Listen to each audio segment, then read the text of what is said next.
Ibinalita na sa buong mundo ang pagkamatay ni Whitebeard.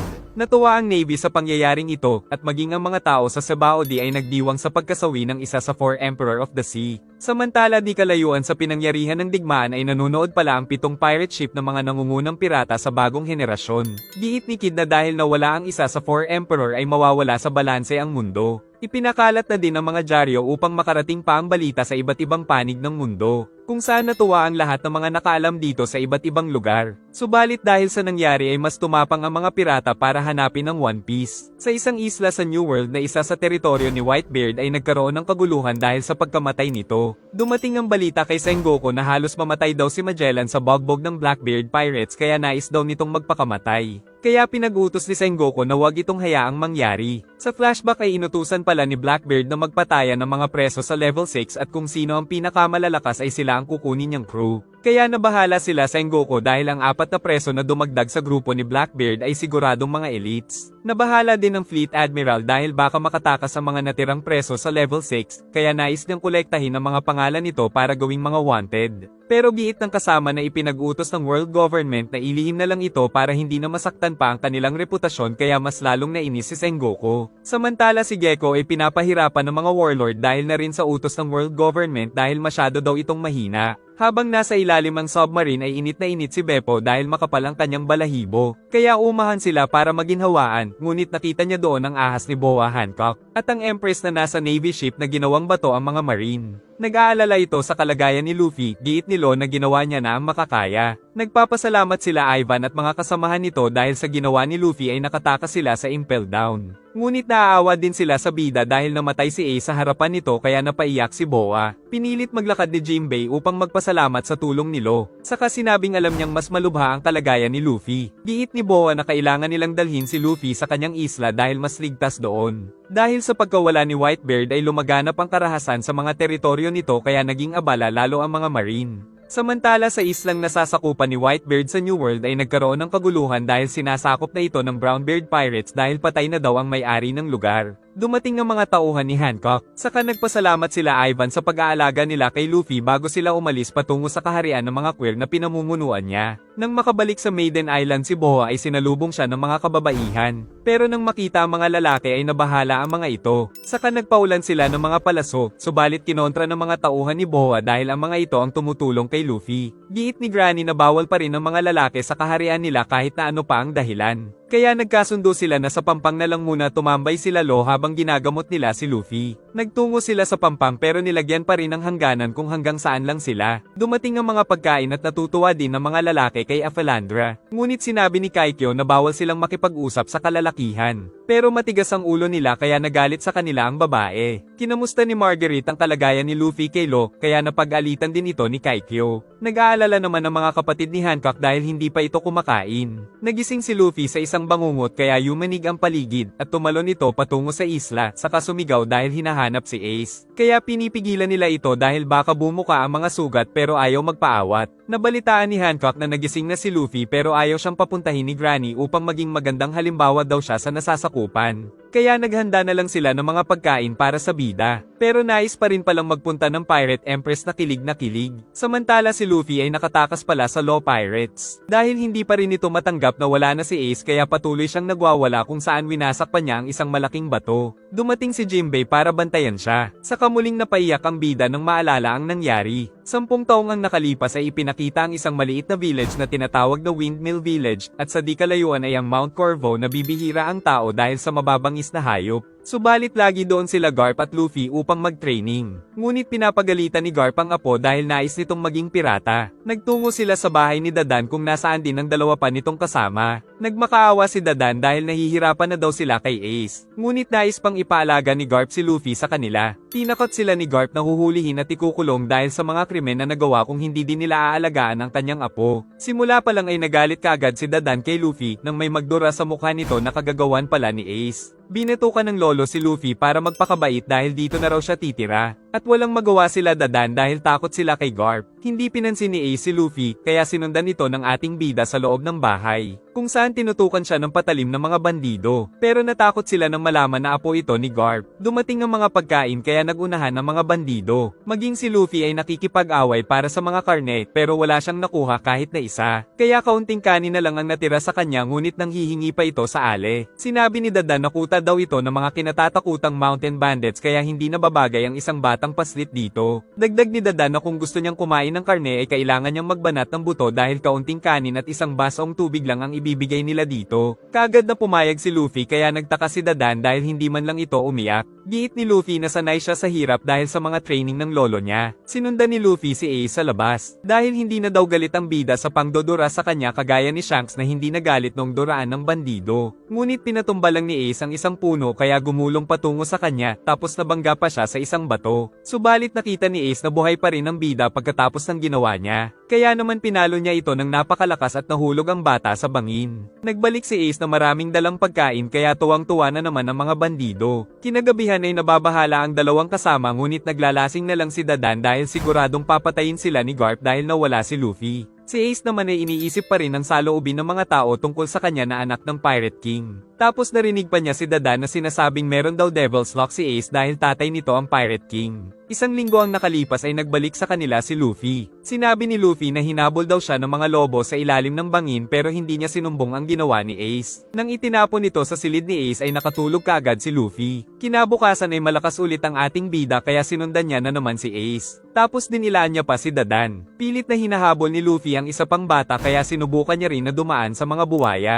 Kinabukasan ay hinabol ulit ni Luffy si Ace. Ngunit hinulugan naman siya nito ng napakaraming bato. At nagdaan ng mga araw na hinahabol palagi ni Luffy si Ace pero lagi siyang napapahamak. Subalit hindi pa rin sumusuko ang ating bida kaya naiinis na si Dadan. Saka nakita nila si Luffy na namamaga ang mukha dahil sa bubuyog. Ngunit patuloy pa rin siya sa paghabol kay Ace kahit na umuulan. Hanggang sa makita ito ng isang malaking tiger na wala pang nakakatalo. Mabuti ay lumabas ang isang oso kaya naman nakatakas si Luffy. Ngunit pagkatapos ay natawa pa ito. Naging rutina ni Luffy ang habulin si Ace sa loob ng 3 buwan hanggang sa makarating siya sa Great Terminal. Naglalakad ang dalawang lalaki dala ang kanilang kinitang salapi sa panloloko gamit ang mga paninda na nakuha lang sa dalampasigan. Ngunit inaabangan pala sila ni Ace. Nagtataka si Luffy sa lugar na ito, dahil ito pala ay basurahan ng mga bagay na pinaglumaan ng mga mayayaman. Ngunit dito rin nabubuhay ang mga masasamang tao. Hinahanap ni Luffy si Ace at hindi niya alam na ginugulpi na pala nito ang matatanda. Ang ibang matatanda ay patuloy na naghahanap ng kayamanan sa lugar, ngunit nang makakita ng alahas ang isa ay pinag-agawan nila ito.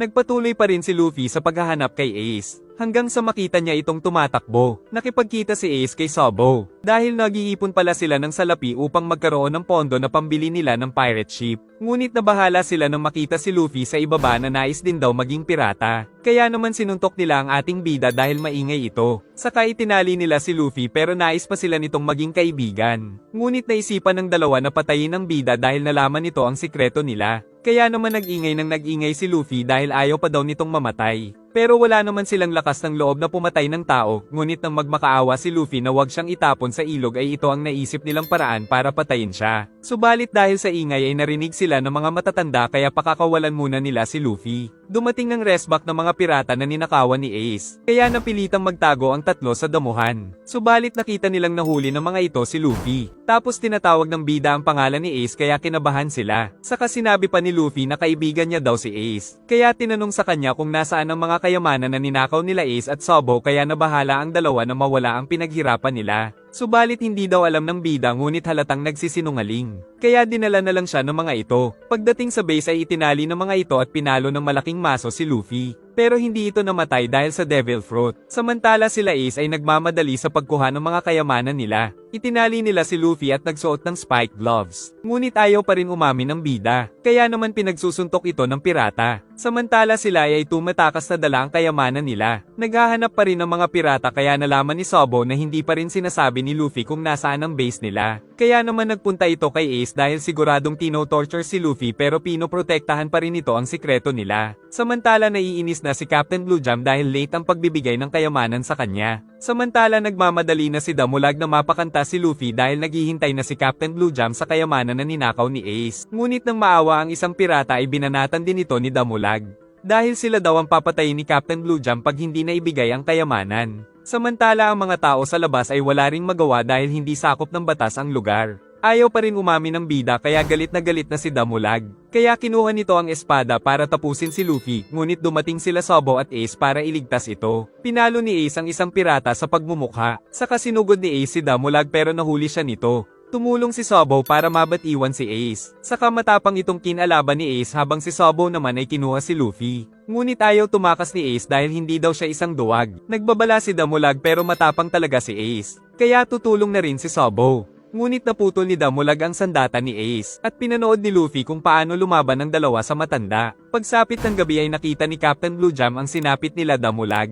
Kaya naman binaril na ito ng sariling kapitan. Saka pinag-utos na gawan ito ng paraan. Iyak ng iyak si Luffy samantala naiinis si Sabo dahil hindi marunong umurong si Ace. Sinabi ni Ace na naiinis siya sa mga iyakin kaya biglang tumigil si Luffy sa pag-iyak. Nagtataka si Ace kung ba't nilihim pa nito ang base nila, sagot ng bida na gusto niyang maging kaibigan ng dalawa. Sa kadahilanang wala na siyang ibang mapagkakatiwalaan dahil ayaw niya din sa mga bandido. Naisip ni Ace na ang ibang mga tao ay ayaw sa kanya, pero si Luffy ay gusto pa siyang maging kaibigan. Kaya pumayag na siyang maging kaibigan ito pero ayaw pa rin sa mga iyakin, kaya sinabi ng bida na ikaw ba naman ay 7 years old tapos sasapukin ng spike gloves. Nag-away ang dalawa at inawat naman sila ni Sabo dahil silang tatlo na daw ang target ngayon nila Blue Jam kaya nagplano ang tatlo. Kinabukasan ay nakita ng mga bandido na dinala ng dalawa sa bahay nila si Sabo. Kaya galit na galit si Dadan dahil naging tatlo na ang makukulit na bata at inuutotan pa siya ni Sabo habang nakikipag-usap. Pero wala na rin namang nagawa si Dadan. Pagkatapos ay tumakas na naman ang tatlo at dinilaan ni Luffy si Dadan. Saka sinabi ni Sabo na baka magpunta doon ang Blue Jam Pirates dahil binanata nila ang isa sa mga bata nito. Pagkatapos ay kumain ng tatlo sa gilid ng ilog. Napakasarap ng kain ng dalawa kaya naglalaway si Luffy. Kaya binigyan na lang ito ni Sabo ng buntot. Pagkatapos ay pinakita ni Luffy ang teknik niyang balon. Pero ginawa naman siyang bola nila Sabo at Ace hanggang sa mapunta ito sa tubig. Tapos kinain pa ito ng malaking buwaya, kaya naman inatake ng dalawa ang buwaya para bawiin si Luffy. Tapos hinuli nila ito para gawing pagkain. Pagkatapos ay tinignan nila ang dating base na natuklasan na ng mga pirata. Nagtanong-tanong din ang mga ito sa mga tao para lang mahanap sila. Hanggang sa makita sila at hinabol ng mga ito. Kaya naman lumiit na lang ang mundo ng tatlo. Samantala nag-aalala ang mga bandido dahil baka mahanap ang bahay nila ng Blue Jam Pirates. Sinabi ni Dadan na ibigay na lang nila ang tatlong bata para wala ng gulo. Ngunit dumating ang tatlong bata na may dalang malaking buwaya kaya kinain nila ito. Kinabukasan ay sinubukan ni Luffy ang atake niya kay Ace pero tumama lang ito sa kanyang mukha kaya panalo si Ace sa labanan. Sila Sabo at Ace naman ang sunod na naglaban. Patas sila sa una ngunit nagawa pa rin ni Ace na manalo sa laban. Sunod na naglaban sila Sabo at Luffy ngunit ginamit lang ni Sabo ang sariling daliri ni Luffy para matalo ito. Nais pang lumaban ni Luffy pero ang rules ay hanggang 100 rounds lang sa isang araw. Sa kabuuang laban ay walang naipanalo si Luffy. Nagpunta sila sa ilog upang kalabanin ng mga buwaya. Ngunit nauna na si Luffy kaya sumunod na rin ang dalawa. Pagsapit ng hapon ay nakapag-uwi na naman sila ng malaking buwaya. Napag-alaman na sa kabila pala ng malaking pader ay isang magandang syudad.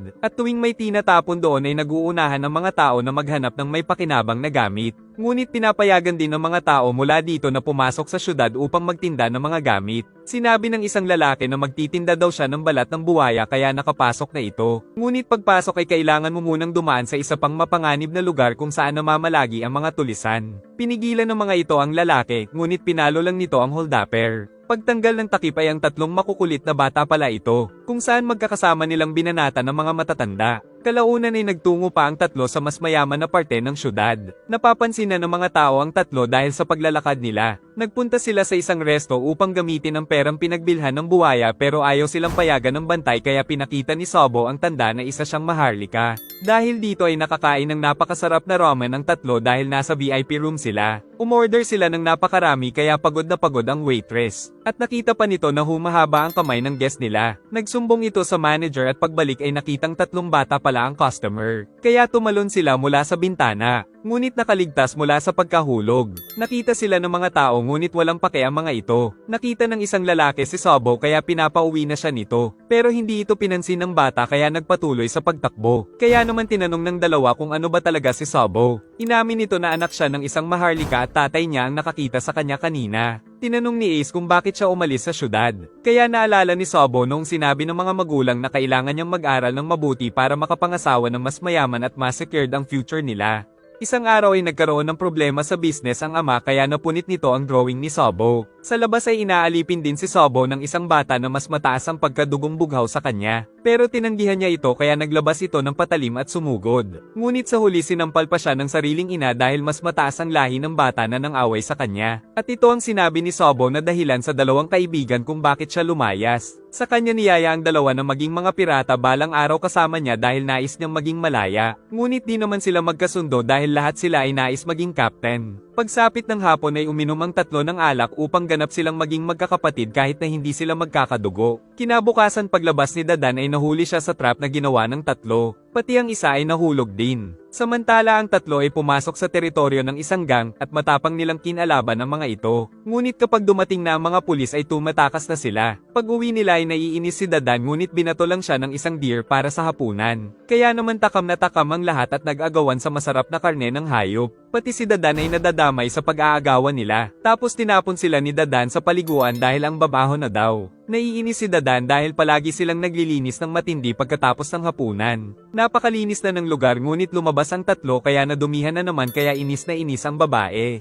Pagsapit ng gabi ay akala ni Dadan na makakapagpahinga na siya. Nananaginip pa ng nasa paraiso daw si Dadan pero nagsimulang mag-training ang tatlo kaya nasira ang magandang panaginip niya noong tamaan siya ni Luffy. Kinabukasan ay nagplano si Dadan na palayasin ang tatlo at wala na daw siyang pake kay Garp. Ngunit nang dumating ang isang lalaki ay inakala niyang si Garp ito. Pero ito pala ay ang mayor at si Makino na mula sa village ni Luffy. Nagdala din si Makino ng mga damit para sa tatlong bata, kung saan natatawa sila dahil namumula si Ace sa dalaga. Pagkatapos ay ipinagluto pa sila nito ng masasarap na pagkain. Dumating si Garp ngunit nahulog ito sa patibong. Habang kumakain ay nag-uusap pa ang tatlo sa pagiging pirata. At hindi nila alam na nasa likod na si Garp kaya natakot silang lahat. Binatukan nito sila Ace at Luffy, pati na si Dadan. Pinagtanggol ni Luffy si Sobo dahil magiging mga pirata daw sila balang araw. Kaya naman sa labas ay hinabol silang tatlo ng sapok ni Garp. Pagkatapos mabugbog ang tatlo ay sinabing magiging mas marahas daw siya kinabukasan. Dahil dito ay nagplano ang tatlong bata na tumakas. Nakita ni Dadan ang note na iniwan ng tatlo. Pinakita ni Dadan ang note kay Garp pero hindi ito nababahala kahit na maraming nais pumatay sa tatlo. Ngunit umalis lang si Garp at sinabing gawin niyang matitikas na navy ang tatlo ngunit napipilitan lang si Dadan dahil sa takot.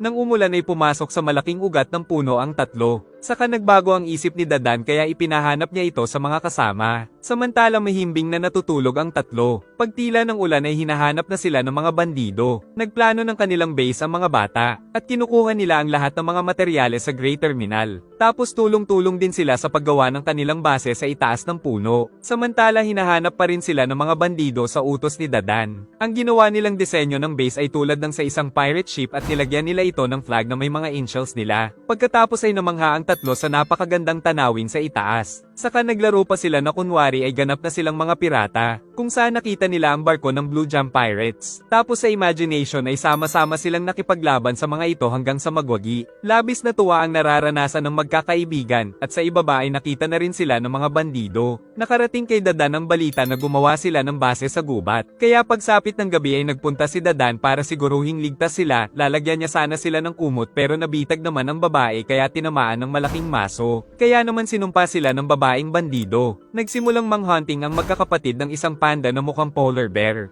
Mula sa itaas ay tumalon si Luffy para kalabanin ito. At dahil sa pagbagsak ay tinamaan sa tiyan ng panda. Natuwa si Luffy dahil natalo daw niya ito. Subalit dumating ang malaking tiger na balak kunin ang huli niya. Ayaw pumayag ng bida ngunit tinapon lang siya nito. Saka nagpunta sa ulo nito pero binalibag lang siya. Kinuha ng dalawang kapatid si Luffy dahil ayaw pa rin itong sumuko. Sa tulay ay naiinis si Luffy dahil inagaw ang una niyang na hunting. Sa sobrang inis ay naaalog niya ang tulay kaya sinaway ng mga kapatid pero dahil makulat ay inulit-ulit niya pa ang pagtalon kaya lumos at buti ay nahawakan nila Sobo at Ace. Tapos hinila sila ni Sobo pataas. Pagka-uwi nila ay nasisiyahan ng tatlo dahil nakakilala sila ng mga kapatid na nais din maging pirata. Subalit lahat sila ay nais maging mga captain kaya hindi sila magkasundo. Kaya naisip ni Luffy na kung sino ang makakatalo sa Tiger ay siya ang magiging captain na sinang-ayunan naman ng dalawa. Kinabukasan ay hinanap nila ang Tiger. Subalit ang malaking oso ang nakita nila. Dahil kasing lakas nito ang Tiger ay ito na lang ang kinalaban nila subalit nagkabukol lang ito sa mga atake ni Ace. Kaya naman tumakbo na lang ang tatlong bata mula dito ngunit may umatake dito gamit ang isang maso.